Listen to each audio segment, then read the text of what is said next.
Morning, everybody. It's Thursday, about 7:45. I haven't vlogged in a while. At least I haven't posted anything. I've been vlogging about every other day, but I just haven't been satisfied with the content that it's been producing. So we're going to try and rectify that. I'm going to try and streamline the message and the topic that I'm going to be getting out every vlog. So look forward to that. The goal is 3 vlogs a week. Monday, Wednesday, Friday.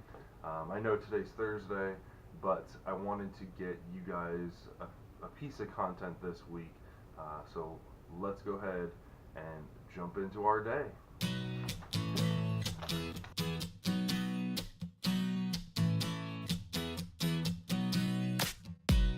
Alright, we are on our way to the 9 to 5er. Like I said at the beginning, I apologize. I've actually been recording vlogs. I just haven't been really that happy with the level of content that they've been producing. So I've kind of recorded them and then got to the editing table, did some editing, and then quickly realized wow, there's just really nothing here of value. And I want to make sure that I'm getting you guys some value, at least a little, some value, right? So what we're gonna do today, got my list put together, and that's kind of like what I quickly realized is I didn't have lists made, right? And the last vlog I talked all about how to balance everything out and how I make a list, and this is how I stay on, balance everything and make sure I get to everything and work through my day. This past week has been so crazy that the one thing that I forgot to do was just make a list to make sure I'm hitting everything. And lo and behold, when I don't have a list, I don't have, not necessarily a script, but like an outline, and everything kind of just doesn't really fall apart. It just doesn't come together as smooth as I would like. So I've got my list made. I've got it broken down into 3 sections. We're going to try it that way this time around. I've got my 9 to 5er list, I've got my videography list, and I've got my personal list. All 3 broken down for the day, as this guy pulls out in front of me. There we go. All 3 broken out for the day. As far as that's concerned, it's a pretty busy day. So if you can hear the foil in the back, I've got actually made birthday cakes for my team members at work. I think we got 5 or 6 birthdays for the month of October, so we celebrate those every month. So last night I was up baking all night, so got that taken care of. So that's one thing I work on. The boss is out today, so there's a lot to be done around the call center, just to make sure that people are making the right phone calls and we're dialing at the right times in the right regions and the right everything's there's a lot of dials and things like that to work with. So actually getting to work a little early today so that I can set up the room and all that stuff and be ready. I got a couple reviews to go over, but that's for the most part it for as far as the 9 to 5er. Videography wise, last night we just about finished the ceremony for Bev and Bobby's wedding. I got all the audio and all the video of the actual ceremony placed. The only thing left to do is to get the establisher shots and the overlays and things like that, and then choose some type of background music to kind of fade in and fade out throughout the ceremony. Oh, that's really loud.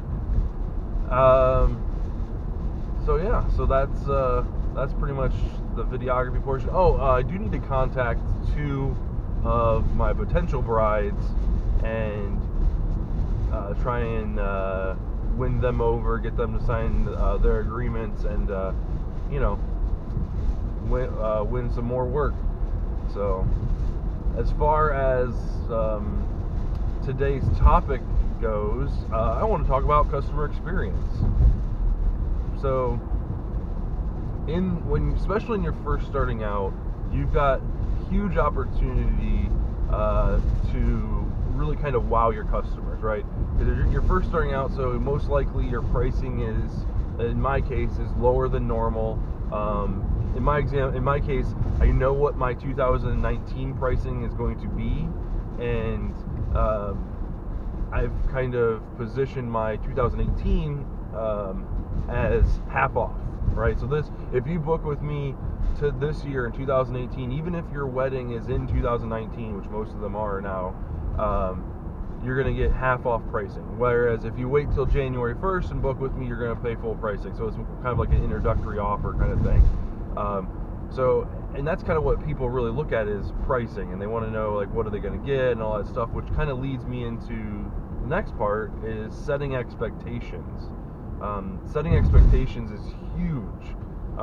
This is where you need to ask questions, find out things from your bride and your groom about their likes, their dislikes, how they met, how long have they been together, what are some of the things that they do together.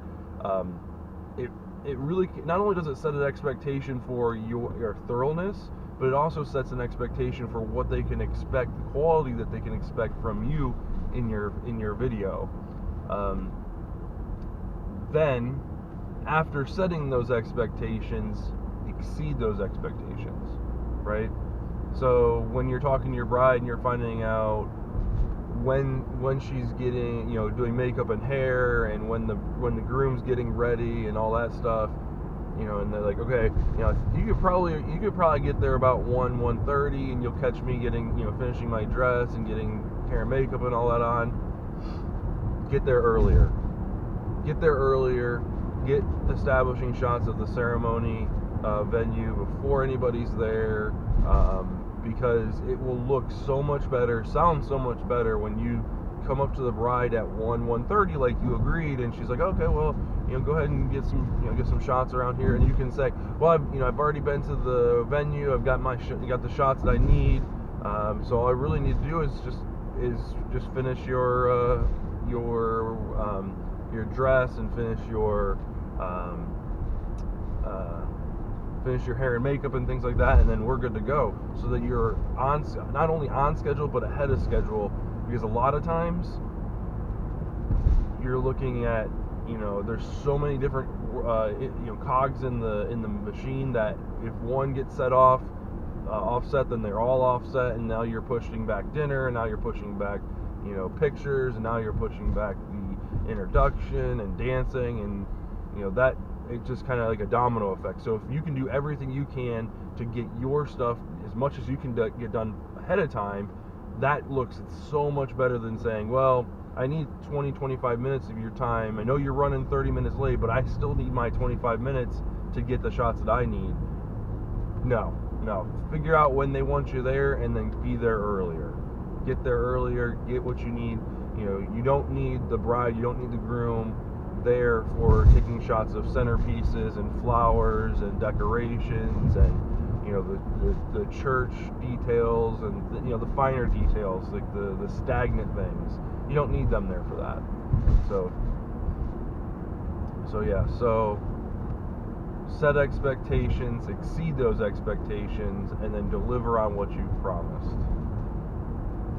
So all right, well, we're halfway to work.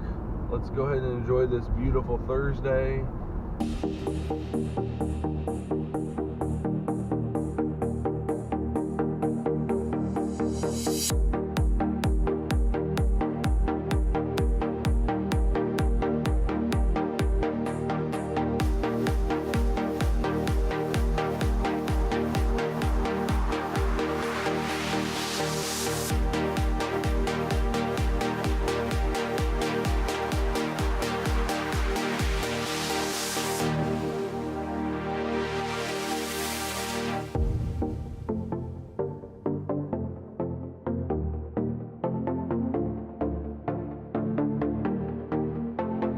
Yeah, can I get a bacon, egg, and cheese biscuit and a large orange juice, please? Is that all we have? That'll be it. 578 for Sundown. Thank you.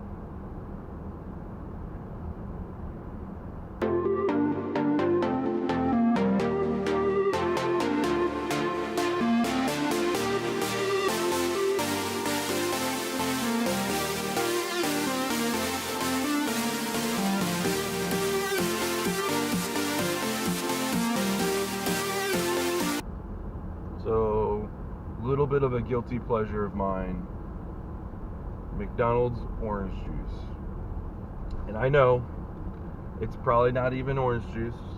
There's probably no oranges involved in the process. It's probably some scientific generated goop that's watered down. But man, does it taste good. Guilty pleasure right there.